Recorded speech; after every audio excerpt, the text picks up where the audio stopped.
ମାଘରେ ଡହ ଡହ ଖରା। ଫେବୃଆରୀ ମଝିରୁ ରାଜ୍ୟରେ ତାତି ଛୁଇଁଲାଣି 37 ଡିଗ୍ରୀ।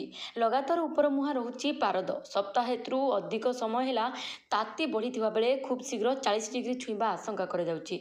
ଗତକାଲି ଝାରସୁଗୁଡ଼ାରେ ଦିନ ତାପମାତ୍ରା 37 ଡିଗ୍ରୀ ସେଲସିୟସ୍ ଥିବାବେଳେ ରାଜଧାନୀ ଭୁବନେଶ୍ୱରରେ ପାରଦ 34 ଉପରେ ଥିଲା। ରାଜ୍ୟର କେତେକ ସ୍ଥାନରେ ବି ପାରଦ ବଢ଼ିବାରେ ଲାଗିଛି। ରାତି ତାପମାତ୍ରା ମଧ୍ୟରୁ 2ରୁ 3 ଡିଗ୍ରୀ ବଢ଼ିବାର ଅନୁମାନ କରାଯାଇଛି। ଆଭ୍ୟନ୍ତରୀଣ ଓଡ଼ିଶା ସମେତ ଉପକୂଳ ଓଡ଼ିଶାରେ ତାତି ବୃଦ୍ଧି ପାଇବ ବୋଲି ପୂର୍ବାନୁମାନ କରିଛି ଆଞ୍ଚଳିକ ପାଣିପାଗ କେନ୍ଦ୍ର। ବର୍ତ୍ତମାନ ରାଜ୍ୟରେ ମେଘମୁକ୍ତ ଆକାଶ ସହ ସୂର୍ଯ୍ୟଙ୍କ ଟାଣ କିରଣ ପାଇଁ ତାତି ବୃଦ୍ଧି ପାଉଛି ବୋଲି ପାଣିପାଗ କେନ୍ଦ୍ର ସୂଚନା ଦେଇଛି। ସାଧାରଣତଃ ଫେବୃଆରୀ ମାସ ବେଳକୁ ଶୀତ ଏହାର ପ୍ରକୋପ ଦେଖାଯାଇଥାଏ। ତେବେ ଚଳିତ ବର୍ଷ ଏହି ଧାରାରେ ବିରାମ ଲାଗିଛି। ଶୀତ ଉଭାନ ହୋଇଯାଇଥିବା ବେଳେ ଫେବୃଆରୀ ଆରମ୍ଭରୁ ତାପମାତ୍ରା ମଧ୍ୟ ବୃଦ୍ଧି ପାଇଛି। ହଠାତ୍ ତାତି ବୃଦ୍ଧି ନେଇ ଚିନ୍ତା ବି ବଢ଼ିଲାଣି।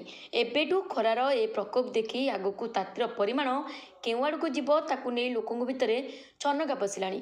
Bureau report, Sarbashakti news.